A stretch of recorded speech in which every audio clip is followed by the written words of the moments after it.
Manchester United fans, tonight, you will not hear me bash Ruben Amorim for his team selection or his formation. Not because I suddenly love the system or think it's perfect, but because today, the players made a statement. They showed that even if the formation doesn't suit them, they can still fight, dig deep, and get a result. This wasn't about playing the prettiest football. This was about character, desire, battle, and showing that in the Premier League today was all that matters. In the Premier League, results is the ultimate. Even Manchester City didn't play a good football against United last game, but they got the result. It doesn't matter how you do it, just get the result. But here's the big question, can this team do it consistently? Can they show the same fight against Brentford and Sunderland? Because let's be honest, there's no excuse to blame the formation if you can't beat Sunderland and Brentford. It is totally unacceptable. So in this breakdown, I'll tell you what United got right, what still needs big improvement, and why today might just be the turning point. Stick with me, I don't do boring analysis. And if you're new, hit that subscribe button because we're building a United family here. First off, forget the red card. It only made things easier. Even before that, United were setting Chelsea ablaze.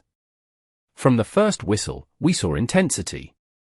We saw a team that wasn't waiting for mistakes, but forcing them. Fun fact, this is the first time United have won back-to-back home games since Amorim arrived. That says a lot about how important tonight was. Here is an important question for you guys. Do you feel the red card made a big impact on the win? Big applause to Amorim for his in-game management tonight. After the Chelsea red card, Maresca pulled off his attackers instantly, but Amorim? He made bold, proactive changes. Replacing Sesko with Ugarte instead of sacrificing one wingback, that kept us in the game for longer. Bringing on Cunha for Mazraoui, refreshing the right side with energy. Mason Mount coming in with intensity, pressing and pushing the tempo. For once, substitutions weren't reactive, they were strategic. And that's a huge step forward. But there's one moment I can't ignore, Casemiro's challenge. When you're leading by just one goal, why make that kind of tackle? There was absolutely no need. We were already in control of the game, and knowing he was on a yellow card, he should have been far more careful. Moments like that can flip the script of a match instantly. Tell me in the comments, was this Amorim's best in-game management so far? Or just a one-off? Now, defensively, I saw positives and negatives. Let's give credit first. United's defenders tried to man-mark Chelsea's threats. De Ligt, especially, worked hard to minimize João Pedro's influence. We didn't see that level of man-marking against City, but tonight it was there. But here's the problem, why are we still so easy to open up?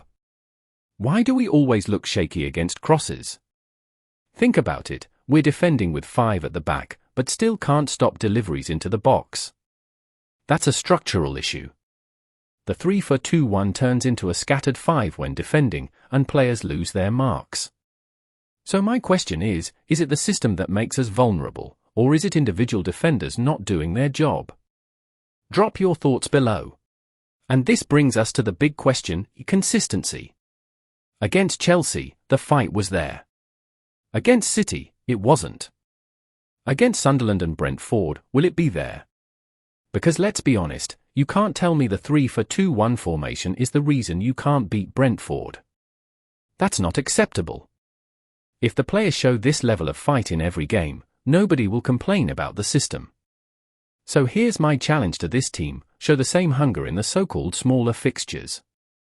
Don't just rise for the big games. Because results build momentum. And momentum builds confidence.